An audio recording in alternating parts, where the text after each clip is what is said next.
Welcome to computer tech zone. तो दोस्तों आज से हम स्टार्ट कर रहे हैं ऑपरेटिंग सिस्टम, है ना। और मुझे उम्मीद है आपने प्रीवियस क्लास को अच्छे से कर रखा होगा।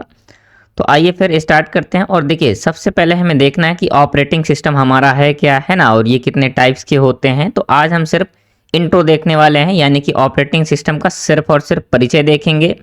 और देखो, ऑपरेटिंग सिस्टम के पहले एक ऐसा प्रोसेस होता है आपके कंप्यूटर्स में, आपने कई बार देखा होगा। क्या होता रहता है, कई सारे कैरेक्टर्स लिखे रहते हैं और ऐसे क्या है कि इस प्रकार से जो आप स्क्रीन पर अभी देख पा रहे हैं, इस प्रकार से कुछ प्रोसेस चलता रहता है ना। तो क्या कहते हैं इस प्रोसेस को, या फिर जब आप कंप्यूटर ऑन करते हैं तो सबसे पहले कौन सी प्रक्रिया होती है। कई बार एग्जामिनर या फिर आपका इंटरव्यूअर जो सामने बैठा होता है तो आपसे पूछता है कि आप ये बताइए कि जब कंप्यूटर स्टार्ट होता है तो सबसे पहले कौन सी प्रक्रिया होती है। तो आप क्या बताएंगे कि वो है आपकी बूटिंग। तो सबसे पहले देखेंगे बूटिंग और इसके बाद फिर देखेंगे क्या, ऑपरेटिंग सिस्टम का इंट्रोडक्शन। तो आइए फिर सबसे पहले स्टार्ट करते हैं। तो देखो, सबसे पहले बूटिंग को देखते हैं। बूटिंग क्या है, देखो बूटिंग है क्या, यूजर द्वारा कंप्यूटर को स्विच ऑन, है ना, यानी कि क्या करने पर, स्विच ऑन करने पर ऑपरेटिंग सिस्टम में जो प्रक्रिया सबसे पहले क्रियान्वित होती है, याद रखिएगा, उसे क्या कहते हैं, बूटिंग कहते हैं, है ना। यह प्रक्रिया कंप्यूटर को स्विच ऑन, है ना, या क्या क्या मतलब है इसका, स्विच ऑन यानी कि जैसे ही आपने कंप्यूटर को ऑन किया तो क्या होगा, सबसे पहले बूटिंग होगा। और इसका मतलब क्या होता है, तो देखो ऑपरेटिंग सिस्टम के हार्ड डिस्क ड्राइव या फिर आपकी एसएसडी से मुख्य मेमोरी में क्या करना, लोड होना, ये क्या होता है आपका, तो बूटिंग की प्रक्रिया होती है। और कंप्यूटर उपयोगकर्ता के द्वारा दिए गए कमांड को लेने के लिए तैयार होने तक समाप्त होती है ना। अब देखो, ये प्रक्रियाएं निश्चित बूट के अनुसार के क्रम यानी क्रियान्वित की जाती हैं। इसका मतलब ये है कि जो आपकी बूटिंग की प्रोसेस होती है तो एक निश्चित अनुक्रम के अनुसार होती हैं, ठीक है। अब देखो यहाँ पर टाइप देख लेते हैं। तो बूटिंग दो प्रकार की होती है, कौन सी, वार्म बूटिंग और कोल्ड बूटिंग। अब देखो, वार्म बूटिंग और कोल्ड बूटिंग क्या है। देखो, जब आप कंप्यूटर को स्टार्ट करते हैं, क्या करते हैं, स्टार्ट करते हैं, तो क्या होती है आपकी कोल्ड बूटिंग होती है। क्या है, कोल्ड बूटिंग, आप ऐसे याद रख सकते हैं, ठीक है। ये आपकी हो गई कोल्ड बूटिंग। और जब आप रीस्टार्ट कर रहे होते हैं ना,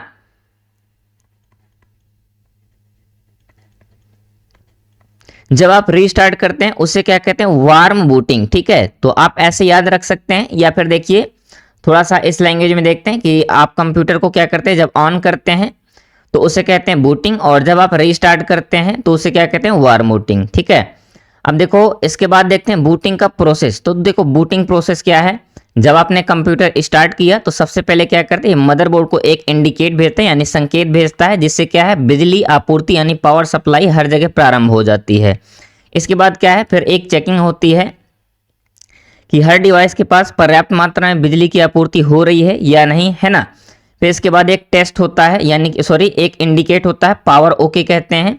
इसके बाद फिर एक टेस्ट होता है, कौन करता है, तो आपका मदरबोर्ड में जो बायोस है, यानी कि जो रोम में बायोस रहता है, वो क्या करता है, एक टेस्ट करता है, जिसे कहते हैं पीओएसटी टेस्ट। क्या कहते हैं, पीओएसटी, यानी कि पावर ऑन सेल्फ टेस्ट। ये चेक करता है कि सभी हार्डवेयर कंपोनेंट आपके काम करने के लिए रेडी हैं या नहीं, है ना।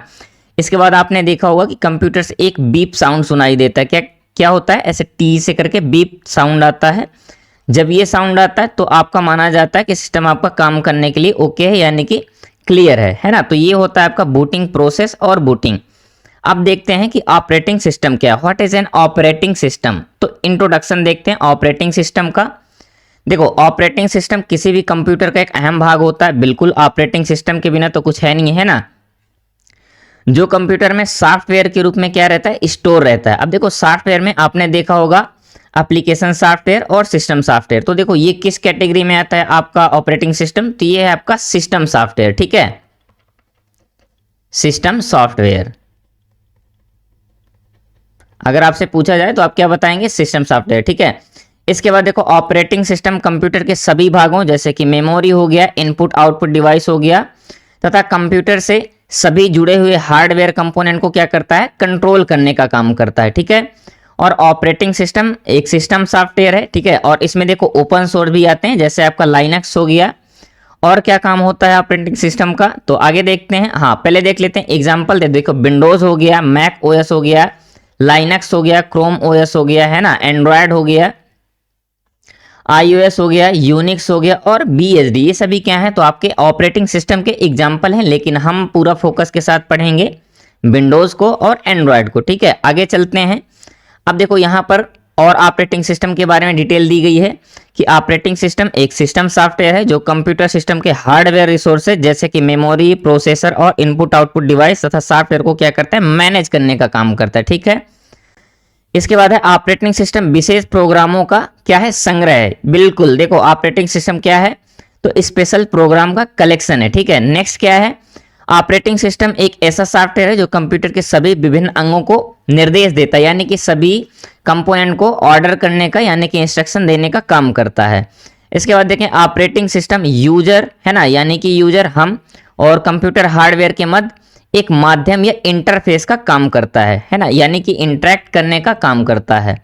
नेक्स्ट है ऑपरेटिंग सिस्टम समस्त हार्डवेयर संसाधनों की क्षमता के पर्याप्त उपयोग को सुनिश्चित करने हेतु एक डिवाइस मैनेजमेंट की भांति काम करता है, यानी कि जितने भी आपके कंपोनेंट जुड़े हुए हैं उन सभी के उपयोग के अनुसार मैनेजमेंट करने का काम करता है। ठीक है, तो उम्मीद है ऑपरेटिंग सिस्टम के बारे में आपको काफी क्लियर इन्फॉर्मेशन मिली होगी, यानी कि आपने इंट्रो भी देखा है। ठीक है, और नेक्स्ट क्लास में हम देखने वाले हैं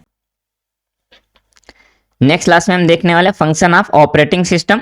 तो दोस्तों अगर वीडियो पसंद आई हो तो प्लीज़ वीडियो को लाइक कर दीजिएगा, और अगर आप लोग चैनल में नए हों और पहली बार विजिट किए हों तो प्लीज़ सब्सक्राइब कर लीजिएगा, क्योंकि सब्सक्रिप्शन देखो फ्री होता है। और आपके भैया बहन या छोटे बड़े भाई बहन दोस्त जो भी कंप्यूटर रिलेटेड किसी भी एग्जाम जैसे कि SSC हो गया, ओ लेवल हो गया, या फिर जैसे SSC में भी कंप्यूटर काफ़ी अच्छे खासे नंबर में पूछा जाता है, तो उनके पास वीडियो को शेयर ज़रूर कर दीजिएगा। ठीक है, यानी कि आपका भी भला हो और उनका भी। मिलते हैं नेक्स्ट क्लास में, तब तक के लिए जुड़े रहें कंप्यूटर टेक जोन के साथ। थैंक यू दोस्तों।